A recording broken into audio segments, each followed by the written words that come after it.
ముఖ్యమంత్రి రేవంత్ రెడ్డి పనితీరు పట్ల ప్రజలు సంతృప్తిగానే ఉన్నారు. అయితే శాసనసభ ఎన్నికల్లో కాంగ్రెస్ పార్టీకి ఓటు వేసిన వారిలో కొంతమంది మాత్రం లోక్సభ ఎన్నికల్లో బీజేపీకి ఓటు వేయాలన్న ఆలోచన చేస్తున్నారట. దీనికి తోడు ప్రధాని మోదీ ప్రభావం ఉండనే ఉంది. రాష్ట్రంలో అధికారంలోకొచ్చిన కాంగ్రెస్ ఒకవైపు, ప్రజా బలాన్ని పెంచుకుంటున్న బీజేపీ మరోవైపు మోహరించి ఉన్నందున కేసీఆర్ పార్టీ పరిస్థితి ఏమిటి అనే సందేహం సహజంగానే కలుగుతుంది.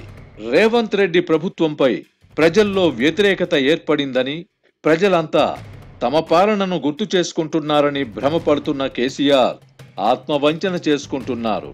గాలిలో మేడలు కట్టకూడదు. కేటీఆర్ వ్యాఖ్యలు, వ్యవహార శైలిని గమనిస్తున్న వారు కూడా ఆయనలో అహంభావం ఛాయలు ఇంకా తొలగిపోలేదని భావిస్తున్నారు. కవిత అరెస్టు నేపథ్యంలో కేటీఆర్ చేసిన వ్యాఖ్యలపై నెటిజన్లు చలోక్తులు విసురుతున్నారు. గురువింద సామెతను గుర్తు చేస్తున్నారు. చంద్రబాబును అరెస్ట్ చేసి జైల్లో పెట్టినప్పుడు హైదరాబాద్లో ధర్నాలు చేసిన వారిని ఉద్దేశించి కేటీఆర్ చేసిన వ్యాఖ్యలను గుర్తు చేస్తూ కవితను ఢిల్లీకి తీసుకుపోయారు కనుక అక్కడ ధర్నాలు చేసుకోండని ఎగతాళి చేస్తున్నారు.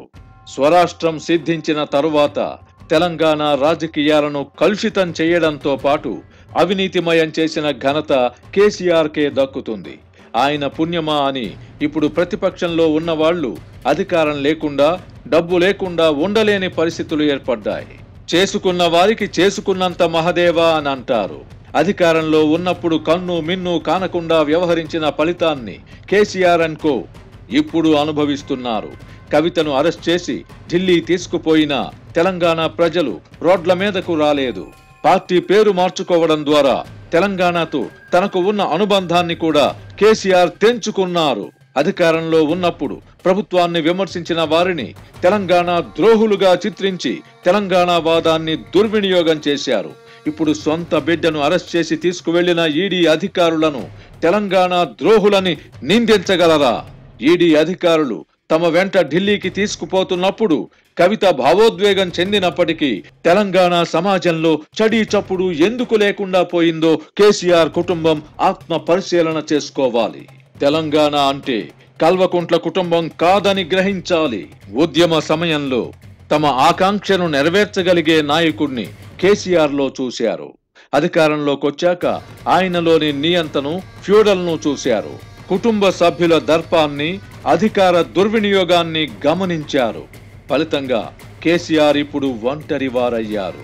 అసెంబ్లీ ఎన్నికలకు ముందు కవిత అరెస్టును ఆపడానికి ప్రయత్నించి ఉండకపోతే అధికారం కోల్పోవాల్సిన పరిస్థితి ఎదురయ్యేది కాదన్న అభిప్రాయం కూడా ఉంది. ఇప్పుడు అటు అధికారం కోల్పోయారు, ఇటు కుమార్తె అరెస్టును నిలువరించలేకపోయారు. తోటకూర కాడలు దొంగిలించిన నాడే మందలించి ఉంటే అన్నట్టుగా కుటుంబ సభ్యులను ప్రారంభంలోనే కట్టడి చేసి ఉంటే కేసీఆర్ కు ప్రస్తుత దుస్థితి దాపురించి ఉండేది కాదు. తెలంగాణ సమాజాన్ని తాను మాత్రమే కాచి వడపోశానని చెప్పుకునే కేసీఆర్ తెలంగాణ ప్రజలకు ఆత్మ గౌరవం అత్యంత ప్రధానమన్న వాస్తవం ఎందుకు గ్రహించలేకపోయారో ఇప్పటికైనా మించిపోయిందేమీ లేదు. తనలోని అహాన్ని విడనాడి ఆత్మ పరిశీలన చేసుకుంటూ ప్రజాస్వామ్యబద్ధంగా వ్యవహరించగలిగితే ప్రజలు మళ్లీ ఆయనను ఆదరించే అవకాశం లేకపోలేదు. ఫ్లోటింగ్ నాయకులను చూసి మురుసుకునే వారికి కేసీఆర్ ఒక ఉదాహరణగా నిలుస్తారు. స్టెరాయిడ్స్ వాడితే తాత్కాలికంగా ఉత్తేజం వస్తుంది.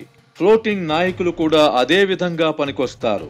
ప్రజలతో మమేకమవుతూ సంస్థాపరంగా పార్టీ బలోపేతంపై దృష్టి పెడితే ఎన్ని ఒడిదుడుకులనైనా ఎదుర్కోవచ్చు. తెలుగుదేశం పార్టీ అధినేత చంద్రబాబు ఇందుకు ఉదాహరణ.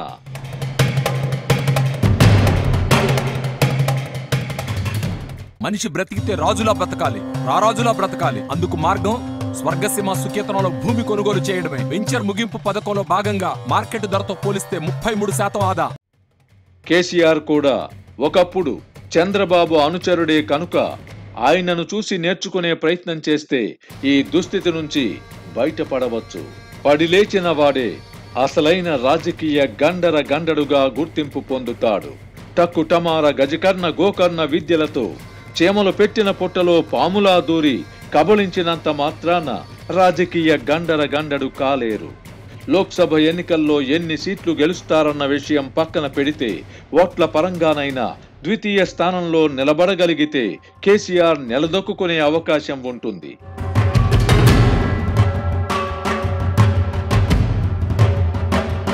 ఈ విషయం అలా ఉంచితే బలమైన యువ నాయకుల కొరత వర్ధమాన దేశాలనే కాదు ప్రపంచానికే పెద్దన్నగా చలామణి అవుతూ వచ్చిన అమెరికాకు కూడా తప్పడం లేదు. ఇప్పుడు ఆ దేశంలో కూడా కొత్త తరం నాయకులు రావడం లేదు. ఫలితంగా రాబోయే ఎన్నికల్లో కూడా రిపబ్లికన్ పార్టీ, డెమోక్రటిక్ పార్టీల తరపున జో బైడెన్, డొనాల్డ్ ట్రంప్లే మళ్లీ అధ్యక్ష పీఠం కోసం తలపడబోతున్నారు. ప్రస్తుత అధ్యక్షుడు జో బైడెన్ వయసు 81 సంవత్సరాలు కాగా ట్రంప్ వయసు 77 సంవత్సరాలు.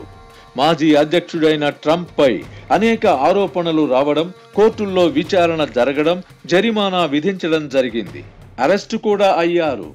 అయినా రిపబ్లికన్ పార్టీకి ఆయన అభ్యర్థిత్వమే దక్కింది. అంటే ట్రంప్ వంటి వ్యక్తితో పోటీ పడగల నాయకుడే రిపబ్లికన్ పార్టీలో లేరన్నమాట. శారీరకంగా అనేక రుగ్మతలు ఎదుర్కొంటున్న ప్రస్తుత అధ్యక్షుడు జో బైడెన్ ను మించిన నాయకుడు డెమోక్రటిక్ పార్టీలో లేకుండా పోవడమేమిటి? దీన్ని బట్టి అమెరికా వంటి అగ్రరాజ్యం కూడా నాయకత్వ సంక్షోభాన్ని ఎదుర్కొంటోందన్నమాట. చెట్టు లేని చోట ఆముదము చెట్టే మహావృక్షమని అమెరికన్లు కూడా సరిపెట్టుకోవాల్సిన పరిస్థితి అన్నమాట.